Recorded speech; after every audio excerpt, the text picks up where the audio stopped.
कपड़ा तेरा आग तेरी जलेगी भी तेरी, ये डायलॉग बहुत फेमस हो रहा है।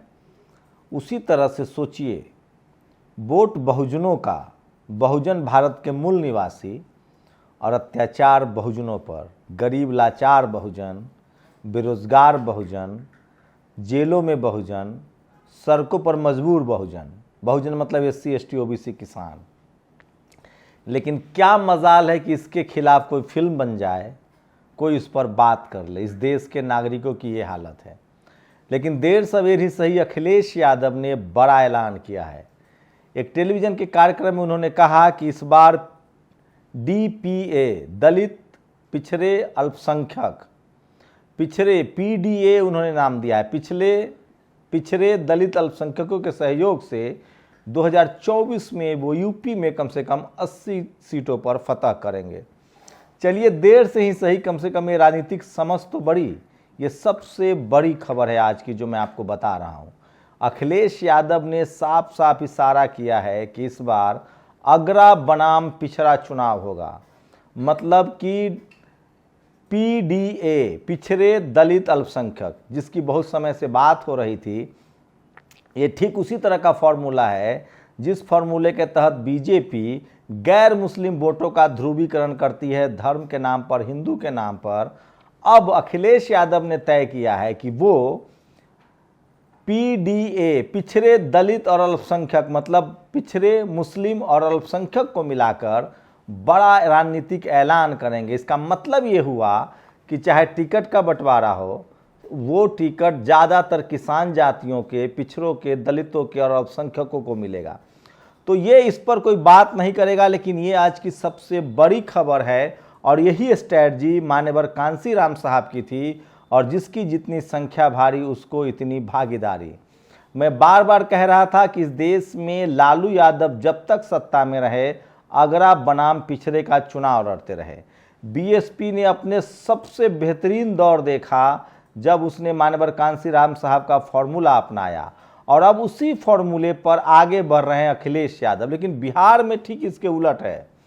RJD कह रही है कि वो A to Z की पार्टी है। सवाल है कि क्या इस देश में जिस तरह से मुस्लिम पार्टियों को शेड्यूल कास्ट के लोग वोट नहीं देते हैं जब तक गठबंधन ना हो, शेड्यूल कास्ट पार्टियों को पिछड़ा वोट नहीं देता है जब तक गठबंधन ना हो, पिछड़े की पार्टियों को सवर्ण वोट नहीं करता है जब तक गठबंधन ना हो, ये इस देश की हकीकत है। इसलिए कोशिश है अखिलेश यादव की कि पिछड़े दलित और अल्पसंख्यकों का एक अलायंस बनाया जाए। उन्होंने खुलकर डंके की चोट पर कहा है। मतलब उनका कहना है कि वोट बहुजन का होगा, मूल निवासी बहुजन है, तो सत्ता भी बहुजनों के हाथ में होनी चाहिए, तभी तो उसके लिए काम होगा। अखिलेश यादव के इस फॉर्मूले का क्या असर होगा? असर ये होगा कि देश भर के SC ST OBC, चूंकि सोशल मीडिया की वजह से एक बड़ी जागरूकता भी आई है, लेकिन कांग्रेस इससे इतर है। तो सोचना पड़ेगा कि क्या बिहार में इस फॉर्मूले को अपनाया जाएगा। लेकिन अखिलेश यादव ने जो फॉर्मूला दिया है वो शानदार है, और लोगों को लगता है कि ये फॉर्मूला चुनाव में ज़रूर काम करेगा। तो मैं बार बार कह रहा था कि इस देश में जो आरक्षण की लड़ाई, PDA मतलब क्या होता है? पिछड़े दलित अल्पसंख्यक के हितों की बात वो कर रहे हैं। पिछड़े का हित कहाँ रुका हुआ है? उनका जाति जनगणना नहीं हो रहा है। शेड्यूल कास्ट के लोगों का हक इसलिए रुका हुआ है कि जाति जनगणना में जो उनकी संख्या ज़्यादा है उतना रिजर्वेशन नहीं मिल रहा है।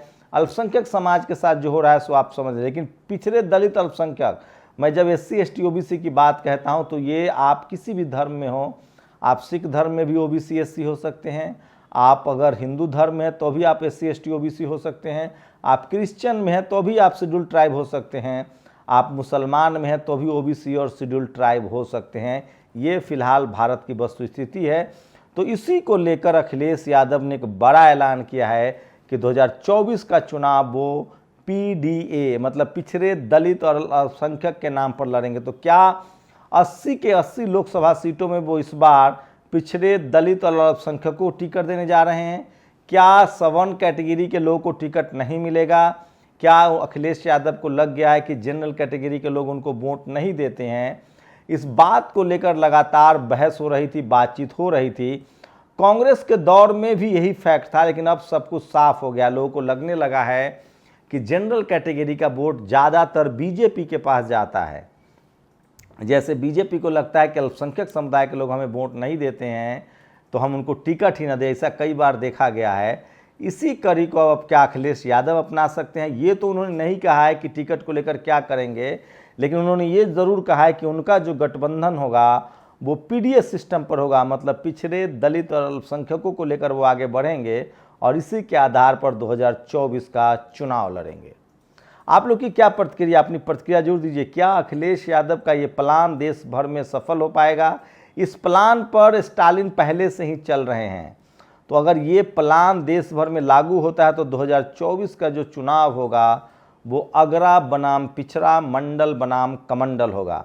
पीडीए को लेकर जो अखिलेश यादव का जो गणना है, अगर इसका टीवी पर प्रचार प्रसार हुआ, जिसकी संभावना कम ही दिखती है, तो एक लहर की तरफ बढ़ेगी।